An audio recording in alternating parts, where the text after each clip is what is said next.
أعوذ بالله من الشيطان الرجيم. بسم الله الرحمن الرحيم. اقرأ باسم ربك الذي خلق. خلق الإنسان من علق. اقرأ وربك الأكرم. الذي علم بالقلم. علم الإنسان ما لم يعلم. ونصلی علی رسولہ الکریم، اما بعد، میری عزیز بہنوں، السلام علیکم ورحمۃ اللہ وبرکاتہ۔ امید ہے آپ تمام لوگ بخیر و عافیت ہوگی، ایمان کی بہترین حالتوں میں صحت کے ساتھ ہوں گی۔ اللہ تعالیٰ ہمارے لیے تمام تر آسانیاں فرمائے، تمام مشکلات، مسائل، پریشانیوں سے ہمیں نجات عطا فرمائے، اور خیر اور بھلائی کو اور راحت اور سکون کو ہم سب کا مقدر فرما دے، آمین یا رب العالمین۔ میری بہنوں، دیکھیے کہ الحمدللہ اب تک ہماری 18 آیات مکمل ہو چکی ہے سورہ نور کی، اور آج ہم انشاءاللہ تعالیٰ 19ویں آیت سے ہمارا آج کا سبق شروع کریں گے، اس دعا کے ساتھ کہ اللہ تعالیٰ ہمارے دلوں کو کھول دے، اور جو اللہ تعالیٰ کا علم ہے، جو قرآن کی باتیں، اللہ اس کو ہمارے دلوں میں راسخ کر دے، جما دے، اور اس پر ہمیں عمل پیرا کر دے۔ تو میری بہنوں، سبق شروع کرنے سے پہلے ہم جو ہے دعا پڑھ لیتے ہیں۔ اعوذ باللہ من الشیطان الرجیم، بسم اللہ الرحمن الرحیم۔ رب اشرح لی صدری ویسر لی امری واحلل عقدۃ من لسانی یفقہوا قولی رب زدنی علما۔ اللہم انفعنا بما علمتنا وعلمنا ما ينفعنا وزدنا علما رب یسر ولا تعسر وتمم بالخیر۔ اعوذ باللہ من الشیطان الرجیم، بسم اللہ الرحمن الرحیم۔ ان الذین یحبون، بے شک وہ لوگ جو یحبون پسند کرتے ہیں، ان کے تشیع پھیلے، اس کی اشاعت ہو، وہ پھیلے، خوب آگے تک جائے، الفاحشۃ فحش پھیلے، کس میں؟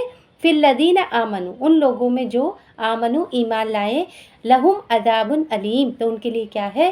عذاب علیم، دردناک عذاب ہے، فی الدنیا والآخرہ، دنیا میں بھی اور آخرت میں بھی، واللہ یعلم وانتم لا تعلمون، اور اللہ تعالیٰ جانتا ہے اور تم نہیں جانتے۔ میری بہنوں، دیکھیے یہاں پر اللہ تعالیٰ بہت اہم آیت فرما رہے ہیں، اس کا ترجمہ پھر سے دیکھیے کہ جو لوگ چاہتے ہیں کہ ایمان لانے والوں کے گروہ میں فحش پھیلے، وہ دنیا اور آخرت میں دردناک سزا کے مستحق ہے۔ اللہ تعالیٰ تم جانتا ہے اور تم نہیں جانتے۔ اور پھر آگے کی آیت بھی، اگلی آیت بھی ہم دیکھ لیتے ہیں ساتھ ہی، کہ وَلَوْلَا فَضْلُ اللَّهِ، اور اگر نہ ہوتا اللہ کا فضل اللہ، اللہ کا فضل علیکم، تم پر، ورحمتہ، اور اس کی رحمت، اس کا رحم و کرم اور اس کا فضل تم پر نہ ہوتا، وَأَنَّ اللَّهَ رَءُوفٌ رَحِيمٌ، اور یہ کہ اللہ تعالیٰ بڑا ہی شفیق و رحیم ہے۔ یعنی اگر اللہ تعالیٰ کا فضل اور اس کا رحم و کرم تم پر نہ ہوتا، اور یہ بات نہ ہوتی کہ اللہ بڑا ہی رحیم و شفیق ہے، تو یہ چیزیں جو تمہارے اندر پھیلائی گئی تھی، یہ جو واقع افک ہوا تھا میری بہنوں، یہ بدترین نتائج جو ہے دکھلا دیتی۔ یہاں پر میری بہنوں دیکھیے کہ فحش کا لفظ آ رہا ہے نا۔ آپ دیکھیے کہ اللہ تعالیٰ کہہ رہے ہیں کہ جو لوگ چاہتے ہیں کہ ایمان لانے والے گروہ میں، ایمان لانے والے لوگوں کے اندر فحش پھیلے، فحش کی چیزوں کی اشاعت کرنا چاہتے ہیں، تو ان کے لیے دنیا اور آخرت میں ان کو عذاب علیم ہے ان کے لیے۔ میری بہنوں دیکھیے کہ یہ سورج جب سے شروع ہوئی، آپ دیکھ رہے ہیں کہ اسی موضوع پر بات چیت ہو رہی ہے نا۔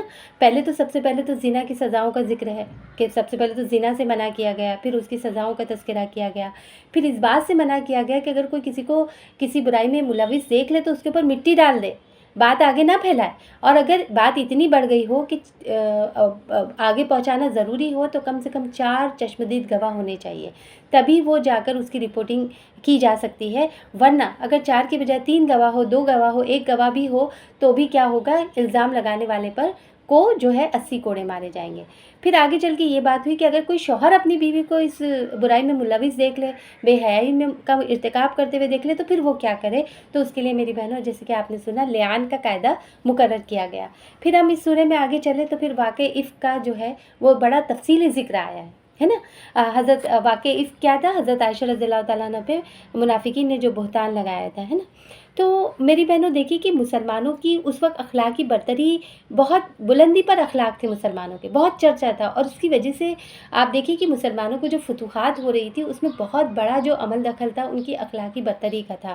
تو منافقین نے کیا کیا کہ منافق نے اس طریقے سے ان کے اندر جو ہے فتنے پھیلانے کی کوشش کی کہ جس سے ان کی اخلاقی برتری کو ڈیمیج کرنے کی اس طرح سے انہوں نے کوشش کی ہے نا، یعنی ان کے اندر ایسا ٹپکا چھوڑا جائے، ایسا پوائنٹ چھوڑ دیا جائے، ایسا شوشہ چھوڑ دیا جائے کہ یہ ان کا جو اصل مقصد ہے اس کی طرف سے ان کی نگاہ ہٹ جائے، اور پھر وہ ایسا ماحول بنے، ایسی فضا کریٹ ہو جس میں بہت یعنی جو ہے نا برائیاں پھیلنے کے بہت سارے چانسز ہو، اور ایسی فضول باتوں میں لوگ پڑھ کر اپنے اصل مقصد سے ہٹ جائے۔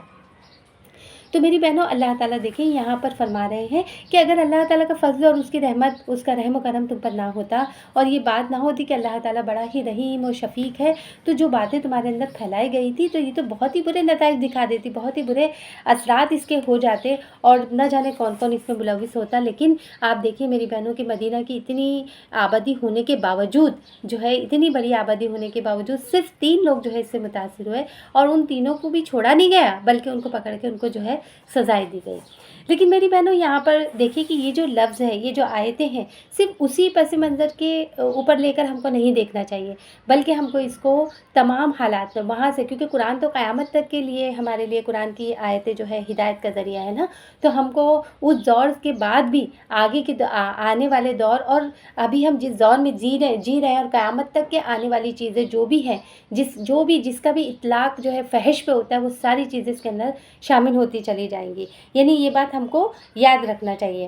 یعنی یہ جو ہے اس کے اندر میری بہنوں دیکھیے کہ ہم تھوڑی سی تفصیل میں اس کے اندر جانے کی کوشش کرتے ہیں تاکہ اس چیز کو، اس آیت کو ہم بہتر طریقے سے سمجھ سکیں، اور ہمارے لیے اس کے اندر کیا رہنمائی ہے اس سے ہم وہ اخذ بھی کر سکیں۔ تو آئیے انشاءاللہ ہم اس کی تفسیر دیکھتے ہیں۔ بہنوں دیکھیے کہ یہاں پر فحش کا ذکر خاص طور پر آیا ہے نا، کہ ایمان لانے والوں کے درمیان اس قسم کے ذرائع پیدا کرنا، ان چیزوں کو فروغ دینا جس سے ماحول خراب ہو، معاشرے میں بے حیائی پھیلے، ان ساری چیزوں سے منع کیا جا رہا ہے نا۔ مثلاً آپ دیکھیے کہ کیا چیزیں ویسی ہو سکتی ہیں، اس پر ہم تھوڑا سا غور کرتے ہیں کہ اس میں ساری وہ چیزیں آ جائیں گی جیسے حقہ پارلر، شراب کی دکانیں، جوئے کے اڈے، بار وغیرہ، اور ڈانس وغیرہ، یا مخلوط جو ہے مرد و عورتوں کی جہاں پر محفلیں، ایسے ہوٹلز، ایسے علاقے جو ہے، ایسے قصے، ایسے اشعار جو ہے، ایسے جذبات کو اکسانے والے اور بد اخلاقی کی ترغیب دینے والی چیزیں، ایسے کھیل تماشے، ایسی تصویریں، ایسے کلب، ایسے ہوٹل، ایسے ادارے، ساری کچھ اس کی زد میں آ جاتے ہیں میری بہنوں۔ یعنی یہ جو فحش کا جو معاملہ ہے وہ ان تمام چیزوں پر اس کا اطلاق ہو جاتا ہے جس سے جو ہے ماحول اور معاشرے کے اندر برائیاں پھیلے اور خرابیاں پیدا ہو۔ تو یہاں پر دیکھیے کہ اللہ تعالیٰ فرما رہے ہیں کہ ایسے گروہ کو جو فحش پھیلاتے ہیں دنیا اور آخرت میں دردناک سزا ہے نا۔ تو اللہ تعالیٰ تو جانتا ہے، تم نہیں جانتے کیا؟ اللہ تعالیٰ جانتا ہے۔ اس اشارہ کس طرف ہے میری بہنوں کہ ایسی برائیوں اور فحاشیوں کے جو اڈے ہوتے ہیں تو تم نہیں جانتے کہ اس کے اثرات کہاں کہاں تک پہنچے، اور آئندہ آنے والی نسلوں نے نہ جانے کتنی نسلیں جو ہے اس کا شکار بنی، یہ تو صرف اللہ تعالیٰ جانتا ہے میری بہنوں، ہے نا۔ اور پھر دیکھیے جو ان چیزوں کی جو شروعات کرتے ہیں اور اس طرح کی فحاشی کی جگہوں کو جو رائج کرتے ہیں، اس کو فروغ دیتے ہیں اور اس کو بہت بڑھاوا دیتے ہیں اور اس کو معاشرے میں پھیلانے کی کوشش کرتے ہیں، تو دیکھیے اس کے اثرات جہاں تک بھی پہنچیں گے تو قیامت کے دن کیا ہوگا؟ اللہ تعالیٰ وہ ساری چیزوں کو جو ہے نا، وہ جتنی دور تک اس کے اثرات جائیں گے اللہ تعالیٰ سمیٹ کے اکٹھا کر لے گا، اور پھر انسان کو اس کی جواب دہی کرنی ہوگی، ہے نا، اور پھر جو اس کی سزا بھگتنی ہوگی۔ تو ایسی چیزوں سے حتی الامکان انسان کو بچنا چاہیے۔ اس ساری چیزوں کو کا یہاں پر سدباب کیا جا رہا ہے، ساری چیزوں کا خاتمہ کیا جا رہا ہے۔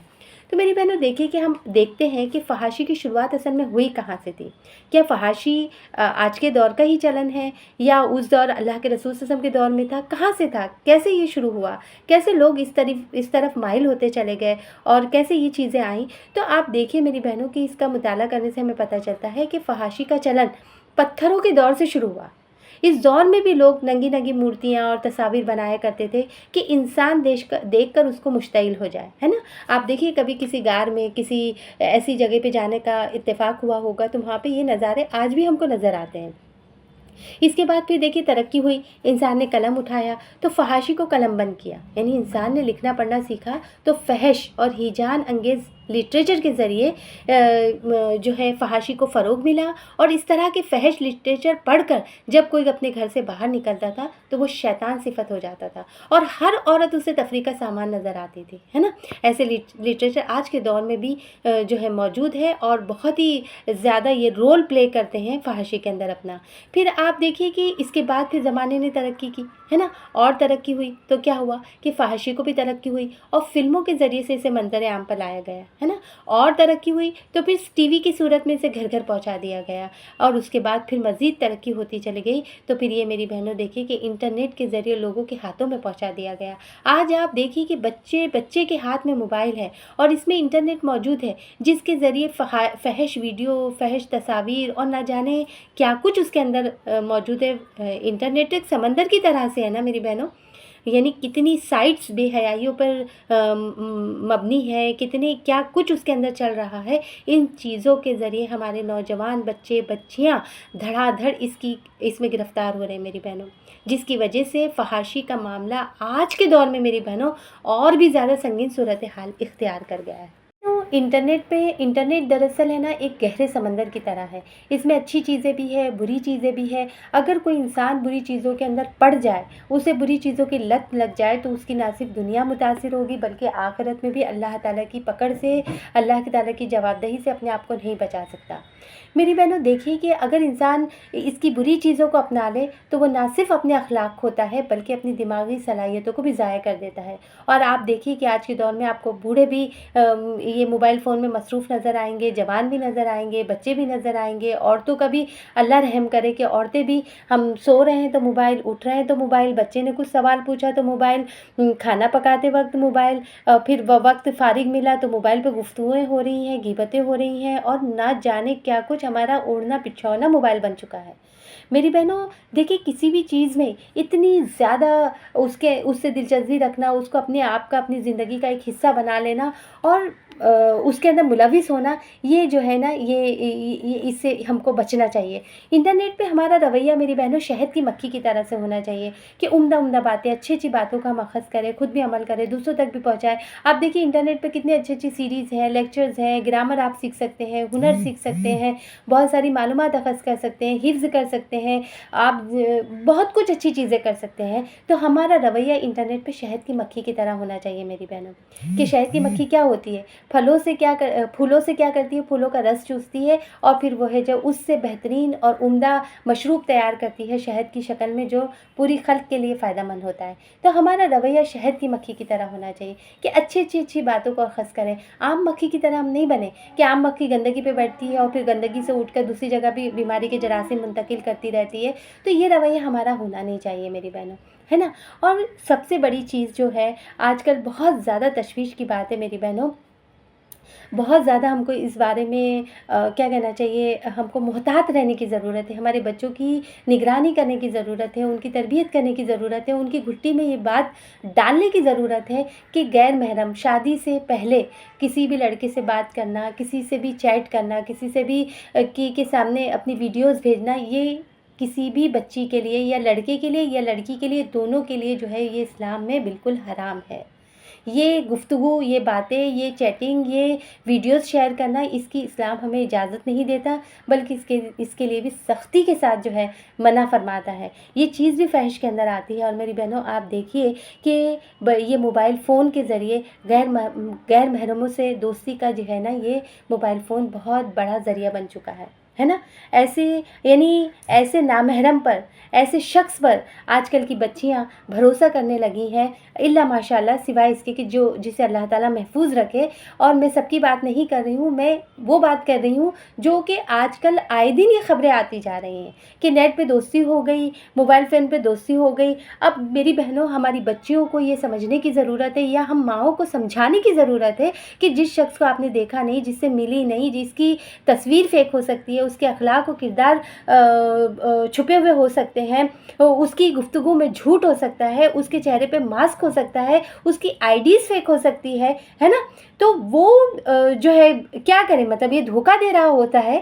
تو ایسے لڑکے اور ایسے لوگ جو ہے آج کل معاشرے کے اندر گھوم رہے ہیں، جو معصوم اور بھولی بھالی لڑکیوں کو اپنے جال میں پھنسا کر اللہ رحم کرے کہ ارتداد کا بھی معاملہ بہت سارا پھیل چکا ہے کہ مسلمان تو مسلمان مسلمان لڑکیاں یا مسلمان لڑکے غیر مسلموں سے بھی بات چیت کرنا شروع کر چکے ہیں میری بہنوں، اور بڑی ہی چالاکی سے، بڑی ہوشیاری سے جو ہے اپنے جال میں پھنسا کر جو ہے وہ اپنے دوستوں سے ان کے قصے شیئر کرتے ہیں. آپ دیکھیں کہ اکثر آئے دن اس طرح کے قصے اور واقعات آپ بھی سنتے رہتے ہوں گے، اور ہمارے پاس بھی خبریں آتی رہتی ہے. ان ساری خبروں میں ایک بچی کی خبر جو ملی، جو بچی کا واقعہ سننے کو ملا، سچا واقعہ میری بہنوں، میں آپ لوگوں کو بتاتی ہوں کہ کس طریقے سے جو ہے نا اس کی زندگی تباہ برباد ہو گئی ایک موبائل فون کے ذریعے سے.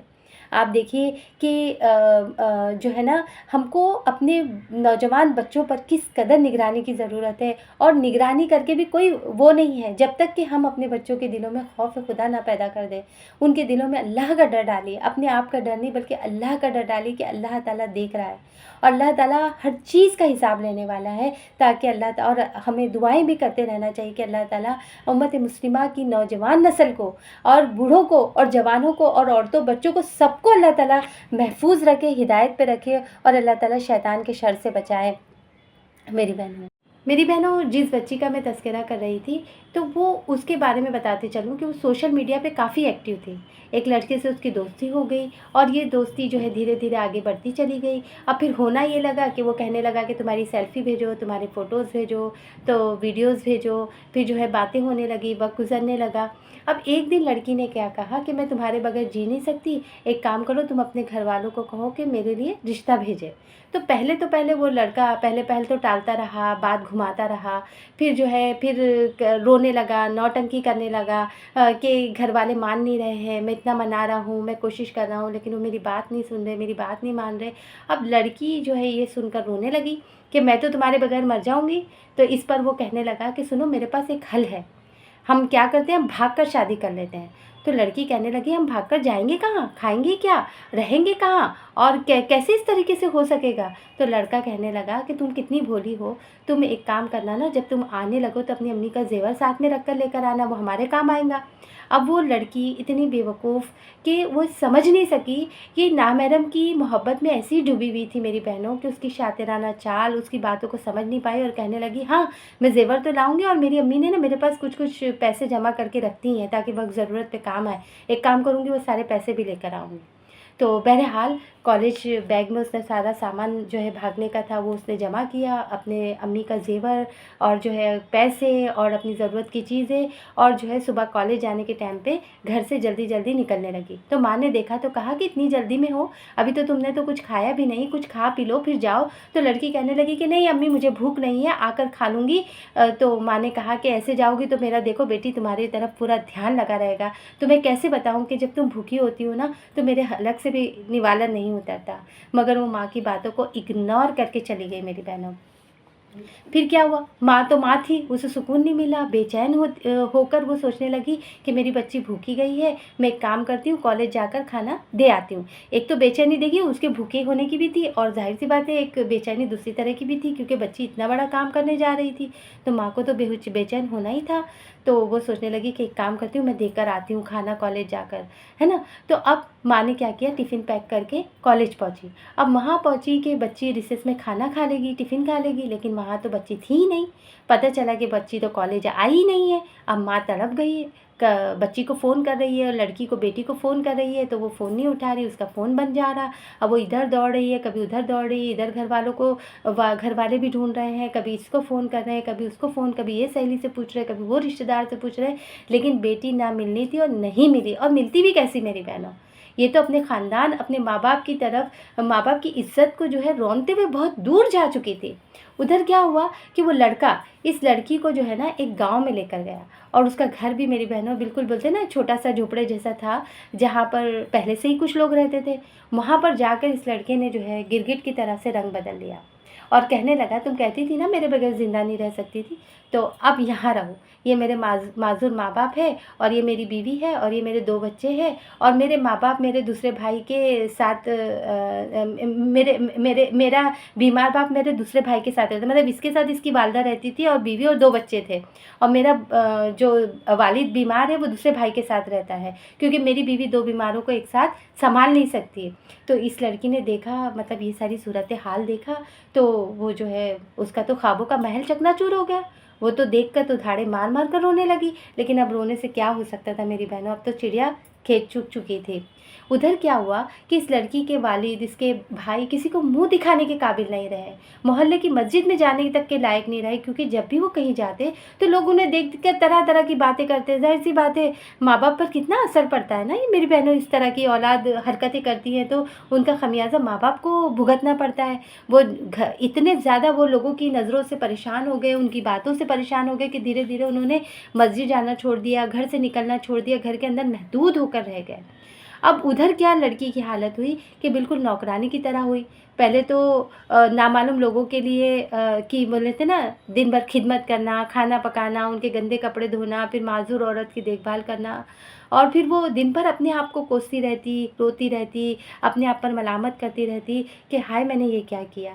ایک دن اس نے اس لڑکے سے کہا کہ مجھے ایک دفعہ اپنے گھر والوں سے ملنے دو، مجھے تو جو ہے ملاقات کرنا ہے اپنے گھر والوں سے۔ تو لڑکا کہنے لگا کہ کیا تم نے مجھے الو سمجھ رکھا ہے؟ کیا تم ایک اجنبی کی خاطر اپنے ماں باپ کو چھوڑ دیا تم نے؟ تو کیا تم نے ایک اجنبی کی خاطر جو ہے اپنے ماں باپ کو چھوڑ دیا، تو اب میری مطلب اپنے ماں باپ کی خاطر کیا تم مجھے چھوڑ نہیں دو گی؟ میں جانے دوں گا تم کو؟ تمہیں ایسا لگتا ہے؟ اگر ایسا لگتا ہے تو بہت غلط لگتا ہے۔ بہرحال وہ جو ہے نا گڑ گڑانے لگی، اس کی منتیں سماجت کرنے لگی، اور یہ روز کا معمول بن گیا۔ کئی دفعہ اس نے بھاگنے کی بھی کوشش کی میری بہنوں، لیکن ناکام ہوئی، اور اس کی منتیں کرتی رہتی کہ پلیز مجھے ایک دفعہ ملنے دو، لیکن وہ لڑکا ٹس سے مس نہیں ہوا۔ ظاہر سی بات ہے اس کو مفت کی خادمہ ملی ہوئی تھی، مفت کی نوکرانی ملی ہوئی تھی، وہ کیوں اتنی اچھی اپارچونیٹی کو اپنے ہاتھ سے جانے دیتا؟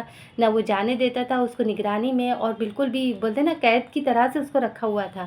اب ایک دن کیا ہوا کہ وہ بھاگنے میں کامیاب ہو گئی، اور بھاگ کر اسی علاقے میں آئی جہاں اس کے والدین رہتے تھے۔ تو کیا دیکھتی ہے، جب اپنے گھر کی طرف گئی تو دیکھتی تو اس کے گھر پہ تو تالا لگا ہوا ہے، اور جو ہے اس کی ماں باپ کوئی بھی نہیں ہے۔ تو اس نے آس پڑوس وغیرہ سے پوچھا کہ کیا ہوا، میرے ماں باپ کہاں ہیں، یہاں گھر میں تالا کیوں لگا ہوا ہے؟ تو اس کے پڑوسیوں نے میری بہن بتایا کہ اس کی ماں اس کے غم میں پاگل ہو گئی ہے، اور اس کا باپ اور اس کا بھائی اپنی عزت پہ انگلی اٹھتی دیکھ کر برداشت نہ کر سکے، اور ان دونوں نے خودکشی کر لی ہے۔ تو وہ لڑکی جو ہے روتے ہوئے کہنے لگی کہ میری ماں پاگل ہی صحیح، مگر کہاں ہے؟ تو محلے والوں نے کہا کہ وہ گلی گلی پھرتی ہے، گھر گھر جاتی ہے، اور لوگوں سے روٹیاں مانگتی ہے، اور کہتی ہے کہ میری بیٹی بھوکی کالج چلی گئی، میری بیٹی بھوکی کالج چلی گئی، بھوک سے نہ جانے اس کا کیا حال ہوگا، تھوڑی سی روٹی دے دو، میری بچی بھوکی ہوگی۔ اور روزانہ جو ہے وہ گھر گھر جا کے روٹیاں مانگتی ہے، اور فٹ پاتھ پہ ہاتھ میں روٹی لیے ہوئے تمہارا انتظار کرتی رہتی ہے۔ بہرحال یہ سن کر لڑکی تڑپ گئی میری بہنوں، اور وہ کسی نہ کسی طرح سے ڈھونڈتے ڈھونڈتے اپنی ماں کو ڈھونڈ ہی لیتی ہے، اس فٹ پاتھ کے پاس جاتی ہے، اور پتہ ہے کیا ہوتا ہے میری بہنوں، اس حال میں ہوتی ہے اس کی ماں، اس کو اس حال میں ہوتی ہے کہ اس کی چادر میں، مطلب اس ماں کی میلی کچیلی چادر میں روٹیاں بندھی ہوئی ہوتی ہے، لیکن افسوس کہ اس کے جسم میں جان ہی نہیں ہوتی۔ یہ جب تک پہنچتی ہے اس کی ماں مر چکی ہوتی ہے۔ بہنوں اور میری بیٹیوں، خاص طور سے میں امت مسلمہ کی بیٹیوں سے مخاطب ہوں کہ تمہارے والدین نے تمہیں اسمارٹ فون دے کر اور فیس بک، واٹس ایپ، انٹرنیٹ اور نہ جانے کیا کیا چیزیں اس قبیل کی استعمال کرنے کی اجازت تمہیں اپنے والدین سے مل گئی ہے، تو خدا را کوئی غلط قدم کبھی نہ اٹھانا جس کی وجہ سے تمہارے والد، تمہارے بھائی محلے کی مسجد پر نہ جا سکے، کسی کو منہ دکھانے کے قابل نہ رہ سکے۔ میری بچیوں، غیر محرم جتنا بھی اعلیٰ تعلیم یافتہ ہو، با اخلاق ہو، اس کے لیے دل کے دروازے کھولنا ذلت و رسوائی کے سوا کچھ نہیں ہے۔ محبت نکاح سے پہلے چاہے زمزم میں دھلی ہوئی ہو یا قرآنی آیت سے دم کی گئی ہو، گمراہی ہے، فریب ہے، دھوکہ ہے، حرام ہے۔ ایک لڑکی کے لیے معاشرے میں بدترین پہچان ہے کسی نامحرم کی گرل فرینڈ ہونا۔ یہ بات بڑی حیران کرتی ہے میری بہنوں مجھے کہ کاکروچ اور چھپکلی سے ڈرنے والی لڑکیاں ایک غیر محرم مرد سے اکیلے میں ملے اور بات چیت کرنے سے کیوں نہیں ڈرتی؟ حالانکہ کاکروچ اور چھپکلی اسے اتنا نقصان نہیں پہنچا سکتے جتنا ایک غیر محرم آپ کی روح کو، آپ کے جسم کو، آپ کی پاک دامنی کو، آپ کی عزت کو، آپ کی حسب و نسب اور آپ کے والدین پر آپ کا پر اعتبار، یہاں تک کہ آپ کی آخرت تک برباد کر سکتا ہے میری بچی کو۔ تو اس سے اپنے آپ کو بچانے کی کوشش کریں۔ یہ چیز ہمارے ہاتھ میں ہے، اسے حلال طریقے سے استعمال کرنے کی کوشش کریں۔ میری بہنوں، ایک حدیث آپ لوگوں کو سناتی ہوں، حضرت ثوبان رضی اللہ تعالیٰ عنہ سے مروی ہے اور ابن ماجہ کی غالباً یہ حدیث ہے کہ اللہ کے رسول صلی اللہ علیہ وسلم نے ارشاد فرمایا کہ میں اپنی امت کے کچھ لوگوں کو اچھی طرح جانتا ہوں جو قیامت کے دن مکہ کی پہاڑوں جیسی نیکیاں لے کر آئیں گے، اور وہ نیکیاں بھی کیسی ہوں گی؟ نورانی نیکیاں، یعنی چمکتی ہوئی نیکیاں ہوں گی، لیکن اللہ تعالیٰ کیا کرے گا؟ ان ساری نیکیوں کو ہوا بنا کے، دھول بنا کے اڑا دے گا۔ تو حضرت ثوبان رضی اللہ تعالیٰ نے کہا اللہ کے رسول صلی اللہ علیہ وسلم ان کی کچھ اوصاف، کچھ علامتیں ہمیں بتا دیجیے، کہیں ایسا نہ ہو کہ بے خبری میں ہم انہی کے جیسے ہو جائیں۔ تو آپ صلی اللہ علیہ وسلم نے فرمایا کہ سنو، وہ تمہاری ہی بھائی ہوں گے، تمہاری ہی جیسے جو ہے نا تمہاری ہی جنس اور نسل کے ہوں گے، اور وہ تمہاری ہی طرح رات کی نیکیوں کو حاصل کریں گے، یعنی تہجد پڑھتے ہوں گے۔ رات کی نیکیاں کیا ہوتی ہے میری بہنوں؟ یعنی تہجد پڑھیں گے، نمازوں کے پابند ہوں گے، اور بہت سی نیکیوں کے وہ کرتے ہوں گے تمہاری ہی طرح، لیکن جب اللہ کی حرام کردہ چیزوں کے ساتھ خلوت میں اور تنہائی کو پائیں گے تو ساری حدود توڑ کر رکھ دیں گے، ہے نا؟ تو میری بہنوں جو جب کوئی نہیں دیکھ رہا ہے تو سب کچھ شروع، سب کچھ چالو، تو آپ دیکھیے کہ اتنی بڑی بڑی نیکیوں کو اللہ تعالیٰ دھول بنا کر اڑا دیں گے۔ پھر میری بہنوں دیکھیے کہ اللہ تعالیٰ اسی سے ریلیٹڈ آگے بھی اگلی آیت میں بھی فرما رہے ہیں کہ یا ایھا الذین آمنوا لا تتبعوا خطوات الشیطان، کہ یا ایھا الذین آمنوا، اے لوگو جو ایمان لائے ہو، لا تتبعوا، تم مت اتباع کرو، تم مت پیروی کرو، خطوات الشیطان، شیطان کے راستوں کی، ہے نا؟ تم یعنی شیطان کے نقش قدم پر مت چلو۔ وَمَن يَتَّبِعْ خُطُوَاتِ الشَّيْطَانِ، اور جو کوئی بھی پیروی کرے گا، جو کوئی بھی اتباع کرے گا شیطانی راستوں کی، فَإِنَّهُ، تو پس بے شک وہ یأمر بالفحشاء والمنکر، تو بے شک وہ کیا کرے گا؟ وہ حکم دے گا فحش کا اور منکر کا، یعنی فحش چیزوں کا اور بدی کا ہی حکم دے گا۔ ولولا فضل اللہ، اور اگر نہ ہوتا فضل اللہ، اللہ کا فضل، علیکم تم پر، ورحمتہ، اور اس کی رحمت، تو ما زکا منکم من احد ابدا، تو ما زکا منکم، تو کوئی بھی تم میں سے کوئی بھی شخص کبھی بھی پاک نہیں ہو سکتا تھا۔ ما زکا یعنی نہیں پاک ہو سکتا تھا، منکم تم میں سے، من احد کوئی بھی شخص پاک نہیں ہو سکتا تھا، ابداً یعنی کبھی بھی۔ وَلَٰكِنَّ اللَّهَ يُزَكِّي مَن يَشَاءُ وَاللَّهُ سَمِيعٌ عَلِيمٌ، اور لیکن اللہ تعالیٰ یزکی پاک کرتا ہے جسے چاہتا ہے، من یشاء جسے چاہتا ہے، واللہ سمیع علیم، اور اللہ تعالیٰ سننے والا اور جاننے والا ہے نا؟ پھر اس کا ترجمہ پھر سے ہم دیکھتے ہیں کہ کیا فرما رہے اللہ تعالیٰ کہ اے لوگو جو ایمان لائے ہو، تم شیطانی راستوں کی پیروی مت کرو، تم شیطان کے نقش قدم پر مت چلو، اور جو کوئی بھی اس کی پیروی کرے گا تو وہ اسے فحش اور بدی ہی کا حکم دے گا۔ اگر اللہ کا فضل اور اس کا رحم و کرم تم پر نہ ہوتا تو تم میں سے کوئی بھی شخص پاک نہ ہو سکتا تھا، مگر اللہ ہی جسے چاہتا ہے پاک کر دیتا ہے، اور اللہ سننے والا جاننے والا ہے۔ میری بہنوں دیکھیے کہ یہاں پر اللہ تعالیٰ نے ایک وہی چیز کو اللہ تعالیٰ نے مطلب دوبارہ سے یہاں پہ دہرائی گئی ہے، اور یہاں پر بہت اہم لفظ استعمال ہوا ہے یہاں پہ، ولا یا ایھا الذین آمنوا لا تتبعوا خطوات الشیطان، تتبعوا، یہ تتبعوا جو لفظ ہے میری بہنوں یہ اتباع سے ہے۔ آپ نے دو لفظ پڑھا ہوگا قرآن مجید میں، ایک تو ہوتا ہے اطاعت، ہے نا، اور ایک ہوتا ہے اتباع۔ دونوں میں کیا فرق ہوتا ہے میری بہنوں؟ اب دیکھیں یہاں پر اطاعت کا لفظ نہیں ہے نا، اللہ تعالیٰ نے یہ نہیں فرمایا کہ یا ایھا الذین آمنوا لا تطیعوا، یہ نہیں فرمایا، بلکہ اللہ تعالیٰ نے فرمایا لا تتبعوا۔ تو دونوں لفظ میں کیا فرق ہوتا ہے؟ اطاعت کا مطلب یہ ہوتا ہے میری بہنوں کہ کسی کا حکم ماننا۔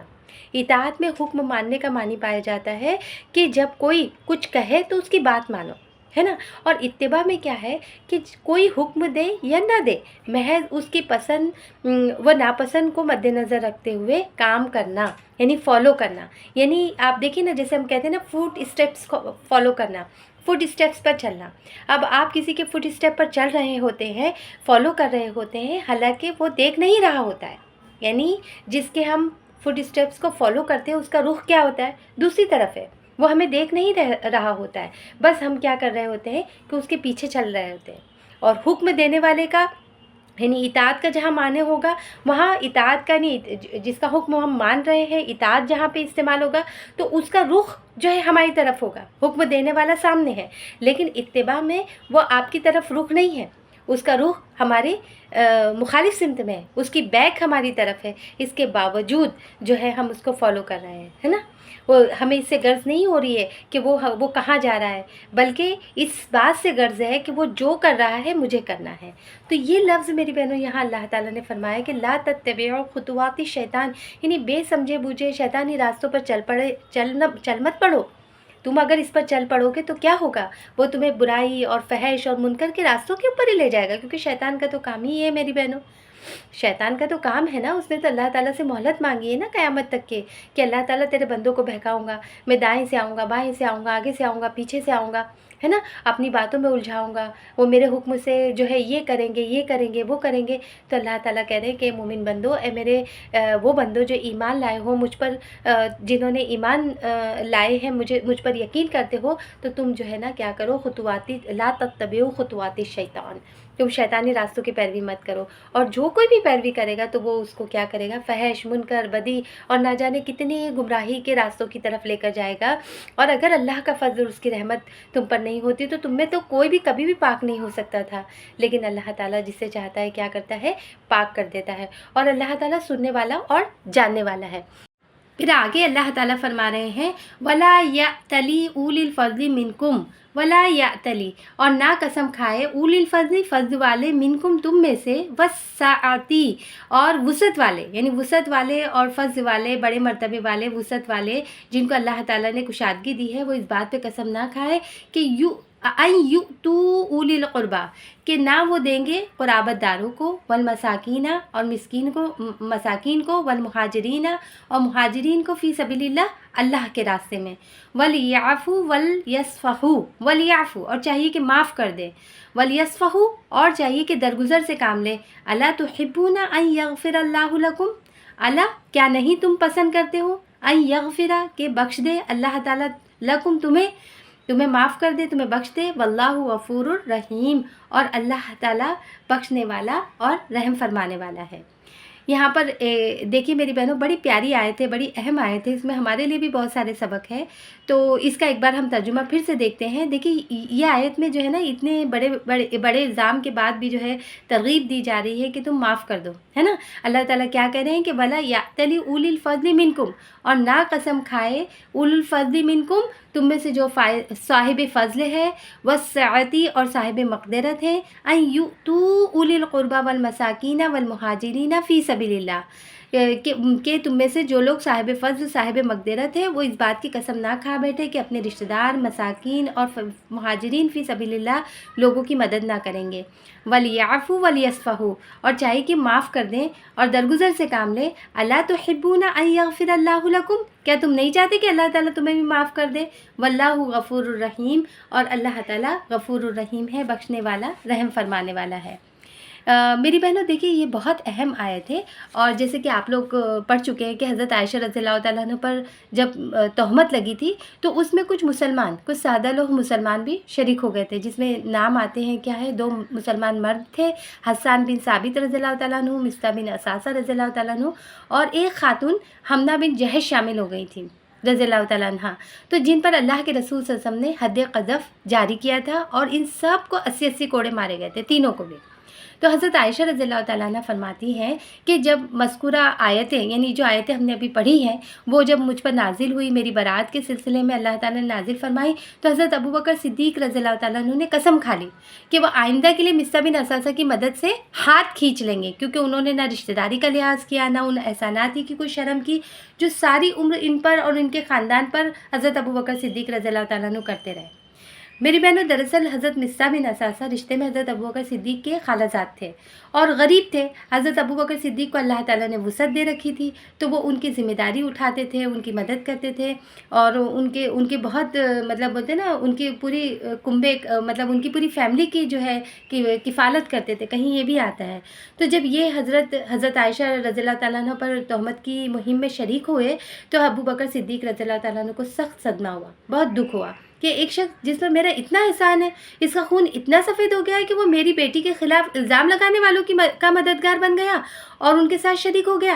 اس پر جو ہے حضرت ابوبکر نے قسم کھا لی، لیکن اللہ تعالیٰ کو یہ بات پسند نہیں آئی، تو اس پر اللہ تعالیٰ فرماتے ہیں کہ صاحب فضل، صاحب وسعت یہ قسم ہرگز نہ کھائے کہ وہ مسکین مہاجرین کی مدد نہیں کریں گے، انہیں تو چاہیے کہ معاف کر دے۔ اللہ تحبون ان یغفر اللہ لکم، کیا تم یہ پسند نہیں کرتے کہ اللہ تعالیٰ تمہیں معاف کر دے، ہے نا؟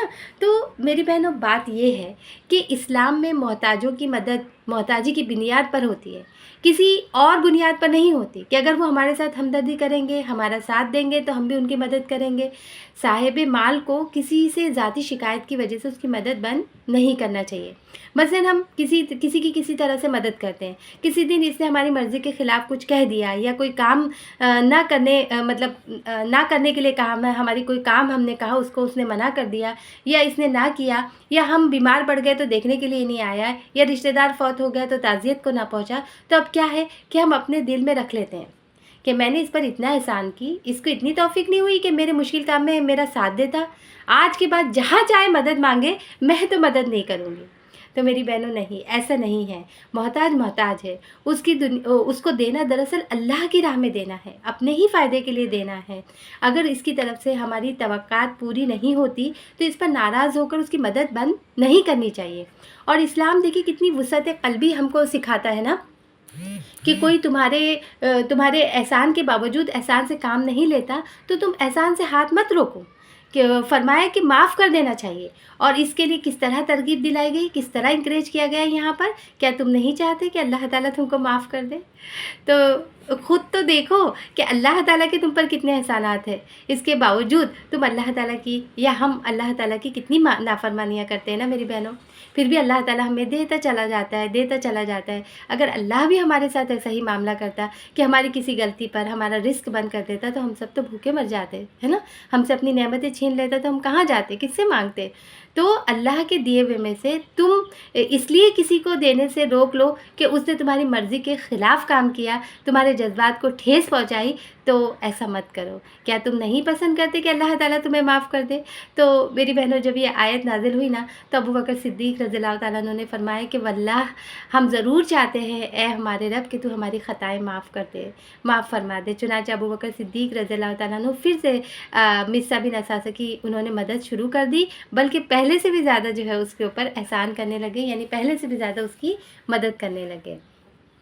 ان الذین بے شک وہ لوگ جو یرمونا الزام لگاتے ہیں، تہمت لگاتے ہیں، المحسنات الغافلات المؤمنات، المحسنات یعنی پاک دامن، غافلات بھولی بھالی بے خبر عورتیں، اور مؤمنات مطلب مومنہ عورتیں، ہے نا؟ تو بے شک وہ لوگ جو پاک دامن بے خبر مومن عورتوں پر تہمتیں لگاتے ہیں تو لعنوا لعنت کی گئی ہے فی الدنیا والآخرہ، دنیا اور آخرت میں، وَلَهُمْ عَذَابٌ عَظِيمٌ اور ان کے لیے بڑا عذاب ہے۔ تو میری بہنوں دیکھیے یہاں اللہ تعالیٰ ایک بار پھر فرما رہے تھے، ہم ایک بار پھر اس کا ترجمہ دیکھ لیتے ہیں کہ بے شک وہ لوگ جو پاک دامن بے خبر مومن عورتوں پر تہمتیں لگاتے ہیں ان پر دنیا اور آخرت میں لعنت کی گئی ہے اور ان کے لیے بڑا عذاب ہے۔ میری بہنوں دیکھیے یہاں پر ایک لفظ استعمال ہوا ہے غافلات، ہے نا؟ غافلات سے مراد کیا ہے کہ سیدھی سادھی شریف عورتیں جو چھل بٹے نہیں جانتی، جن کے دل پاک ہوتے ہیں، جنہیں کچھ خبر نہیں ہوتی کہ بدچلنی ہوتی کیا ہے اور کیسے کی جاتی ہے، جس کے دل میں یہ خیال بھی نہیں آتا اور نہ ہی یہ اندیشہ کبھی گزرتا ہے کہ کوئی ان پر یہ الزام بھی لگا بیٹھے گا۔ تو ایسی عورتیں یعنی غافلات یعنی ایسی سیدھی سادھی بھولی مومنہ پاک دامن شریف عورتوں پر اگر کوئی تہمت لگا دیتا ہے، زنا کا الزام لگا دیتا ہے، تو اس کے بارے میں کیا آتا ہے میری بہنوں؟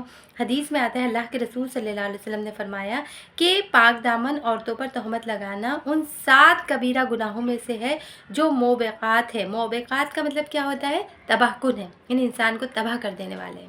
مطلب کتنی بڑی بات ہے میری بہنوں کہ کسی پر الزام لگانا جبکہ وہ بالکل بھی بے قصور ہو، اسے کچھ علم بھی نہ ہو کہ اس کے متعلق ایسی اور ایسی باتیں کی جا رہی ہیں، لوگ ایسا سوچتے ہیں، ایسا سمجھتے ہیں اور ایسی گفتگو اس کے متعلق کرتے ہیں، تو وہ اگر وہ پاک دامن تو وہ عورت تو ہے، لیکن بولنے والے اور تہمت لگانے والوں کے لیے کتنی بڑی تباہی ہے کہ وہ ان گناہوں میں شامل ہوتا ہے، یہ عمل جو انسان کو تباہ برباد اور ہلاک کر دینے والے ہیں۔ پھر ایک دوسری حدیث میں بھی ہے میری بہنوں کہ حضرت حذیفہ رضی اللہ تعالیٰ عنہ کی روایت ہے کہ اللہ کے رسول صلی اللہ علیہ وسلم نے فرمایا کہ ایک پاک دامن عورت پر تہمت لگانا 100 برس کے اعمال کو غارت کر دینے کے لیے کافی ہے نا، 100 برس کے اعمال۔ آج تو ہم 100 برس کوئی جیتا بھی نہیں ہے، 70-80 کے اندر ہی رخصت ہو جاتے ہیں دنیا میں، بہت کم ہی لوگ جو ہے 100 تک یا 90 یا 100 تک پہنچ پاتے ہیں۔ اور یہاں پہ کیا کہا جا رہا ہے کہ 100 برس کے عمل کو غارت کر دینے کے لیے کافی ہے، یعنی ایک گناہ کی وجہ سے انسان کی عمر بھر کی نیکیاں جو ہے برباد ہو جاتی ہے۔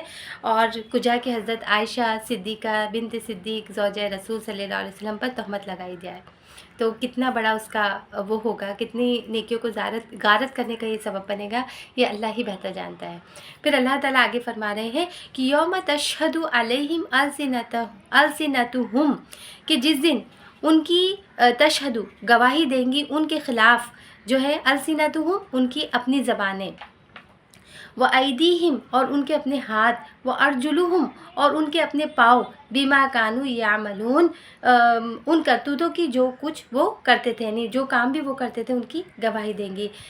ترجمہ ہم دیکھتے ہیں پھر سے کہ وہ اس دن کو نہ بھول جائے، مطلب یہ تہمت لگانے والے اس دن کو نہ بھول جائے جب کہ کیا ہوگا کہ جب کہ ان کے اپنی زبانیں، ان کے اپنے ہاتھ، ان کے اپنے پاؤں ان کے کرتوتوں کی گواہی دیں گے۔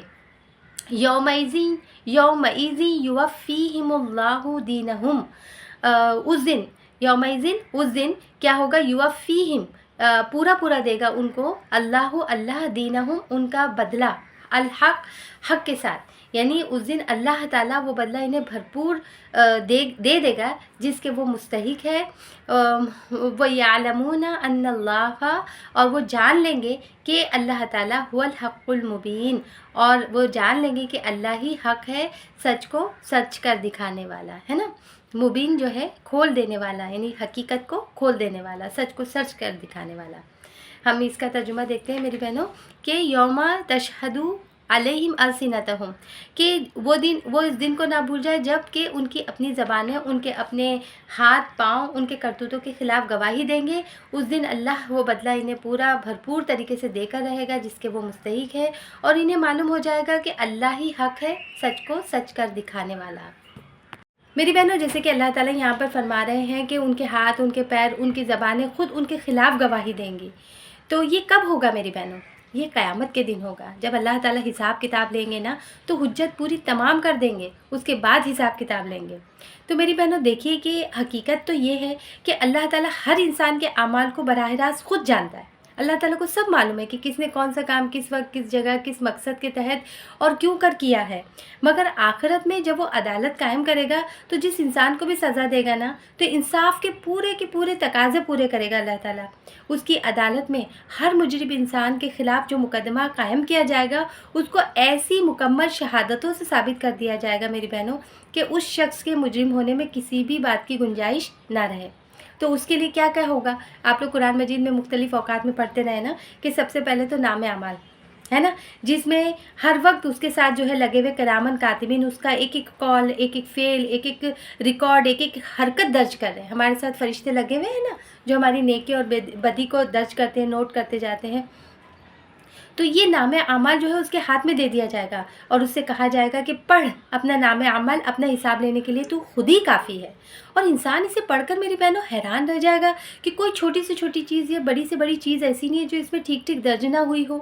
اس کے بعد انسان کا اپنا جسم ہے جس سے اس نے دنیا میں کام لیا ہے، اللہ کی عدالت میں اس کی اپنی زبان شہادت دے گی کہ اس سے وہ کیا کچھ بولتا رہا ہے، اس کے اپنے پاؤں شہادت دیں گے کہ اس سے کیا کچھ کرتا رہا ہے، اس کی آنکھیں شہادت دے گی، اس کے کان شہادت دیں گے ان سے اس نے کیا کچھ سنا، اور اس کے جسم کی پوری کھال اس کے خلاف اس کے افعال کی شہادت دے گی میری بہنوں۔ اور وہ حیران ہو کر اپنے اعضاء سے کہے گا کہ تم بھی میرے خلاف گواہی دے رہے ہو، تو اس کے اعضاء جواب دیں گے کہ آج جس خدا کے حکم سے ہر چیز بول رہی ہے اسی کے حکم سے ہم بھی بول رہے ہیں، ہے نا۔ تو یہ شہادتیں میری بہنوں اللہ تعالیٰ انسان کے جسم انسان کے اپنے خود کے اعضاء سے لے لیں گے، تاکہ جو ہے نا مجرم کو کہیں پر بھی دل میں یہ بات نہ رہے کہ میرے ساتھ ناانصافی ہوئی ہے یا میں نے ایسا نہیں کیا اور مجھے یہ جرم کی سزا دی گئی ہے۔ وہ اس کی کرتوتوں کی گواہی اس کے اپنے اعضاء اس کے خلاف دیں گے، اور اللہ تعالیٰ کہہ رہے ہیں کہ اللہ تعالیٰ انہیں پورا بدلہ دے کر رہے گا جس کے وہ مستحق ہے، یعنی اچھائی کے مستحق ہے تو اللہ تعالیٰ اچھا بدلہ دے گا، اور سزا کے مستحق ہے تو سزا دی جائے گی۔ انہیں معلوم ہو جائے گا کہ اللہ ہی حق ہے اور سچ کو سچ کر دکھانے والا ہے، اللہ تعالیٰ تمام حقائق کو اس دن کھول دے گا۔ تو میری بہنوں الحمدللہ یہاں پر ہم اپنے سبق کو آج مکمل کرتے ہیں۔ 25 آیتیں ہماری مکمل ہو چکی ہے۔ اللہ تعالیٰ سے اس دعا کے ساتھ کہ اللہ تعالیٰ ہمیں ہمارے علم کو اور صحیح علم کو ہمارے دلوں میں راسخ کر دے، اور یہ سورہ جو احکامات سے بھرپور ہے، پوری کی پوری احکامات پہ مبنی ہے، تو اللہ تعالیٰ اس پر ہمیں عمل پیرا ہونے کی سعادت نصیب فرمائے اور ہمیں اس پر پوری طرح سے جما دے، اور اللہ تعالیٰ ہمارے ہر عمل کو قبول فرمائے اور ہم سب سے راضی ہو جائے۔ تو ہم دعا پڑھ لیتے ہیں۔ اللہم ارزقنی التفکر و تدبر بما یتلوہ لسانی من کتابک والفہم لہ والمعرفۃ بمعانیہ والنظر فی عجائبہ والعمل بذلک ما بقیت انک علی کل شیء قدیر۔ سبحان اللہ و بحمدہ، سبحانک اللہم و بحمدک، نشہد ان لا الہ الا انت، نستغفرک و نتوب الیک۔ السلام علیکم ورحمۃ اللہ وبرکاتہ۔